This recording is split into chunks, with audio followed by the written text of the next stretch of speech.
দুদিন আগে গ্রামের বাড়িতে গিয়েছিলাম। গ্রামের প্রকৃতি, পরিবেশ আর প্রতিটি ছোট ছোট বিষয় আমার অনেক ভালো লাগে। তবে এবারের যাত্রায় সবচেয়ে বেশি ভালো লেগেছে আমাদের বাড়ির ছাদে আমার বাবার তৈরি সবজির বাগানটি দেখে। বাবা অনেক যত্ন আর ভালোবাসা দিয়ে এই বাগানটি করেছেন। ভাবলাম আপনাদেরও দেখায় আমাদের এই সবজির বাগানের চমৎকার আয়োজন। ছাদে উঠেই প্রথমে আমার নজরে আসে লাই শাকের সারি। শাকগুলো খুবই সতেজ আর প্রাণবন্ত দেখাচ্ছিল। লাই শাকের পাশে আছে নাগা মরিচের গাছ। কয়েকদিন আগেই গাছ থেকে মরিচ তোলা হয়েছিল বলে গাছগুলো একটু ফাঁকা ফাঁকা লাগছিল। এরপর নজরে এলো আরেকটি ছোট মরিচের গাছ। আমাদের গ্রামে এটিকে ধাইনা মরিচ বলা হয়। ধাইনা মরিচের নিচেই রয়েছে হজ পাতা বা ধনিয়া পাতা। এক সময় গ্রামে ধনিয়া পাতা প্রচুর দেখা যেত, কিন্তু এখন এর দেখা পাওয়া যায় খুবই কম। পাশেই রয়েছে আরেক ধরনের মরিচের গাছ। এর নাম আমার জানা নেই, তবে বাবার এই ব্যতিক্রমী মরিচের সংগ্রহ দেখে আমি মুগ্ধ। এরপর দেখলাম আমার সবচেয়ে প্রিয় সবজি তিতা করলা।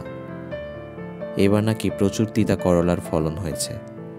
ঘরেও কয়েকবার তিতা করলার রান্না হয়েছে, তবে কিছু পাতার রং হলুদ হয়ে গেছে পুষ্টির অভাবে।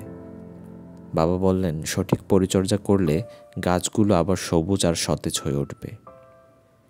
তিতা করলার পরে দেখলাম শশার গাছ। বাবা বললেন গাছ থেকে অনেকবার শশা তোলা হয়েছে, তাই এখন গাছে কোনো শশা নেই। এরপরে নজরে পড়ল একটি বড় আকারের বেগুনি রঙের মরিচ। গাছটি এখনও ছোট, তবে মরিচের আকার দেখে বোঝা যায় এটি ভালো ফলন দেবে। বাবার যত্নে এই গাছগুলো যেন আরও প্রাণবন্ত হয়ে উঠেছে। এরপর দেখলাম বেগুনের গাছ। গাছটি ছোট হলেও দেখে মনে হয় সময় মতো এটি প্রচুর বেগুন দেবে। তারপর নজর এলো মূলা গাছ। শীতকালীন সবজির মধ্যে মূলা অন্যতম। পরিবারে ইতিমধ্যেই নাকি এই মূলা রান্না করে খাওয়া হয়েছে।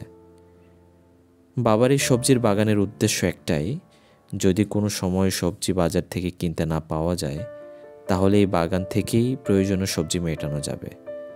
আমাদের গ্রাম প্রত্যন্ত পাহাড়ি অঞ্চলে হওয়ায় সবজি বিক্রেতারা অনেক সময় এখানে আসতে চায় না।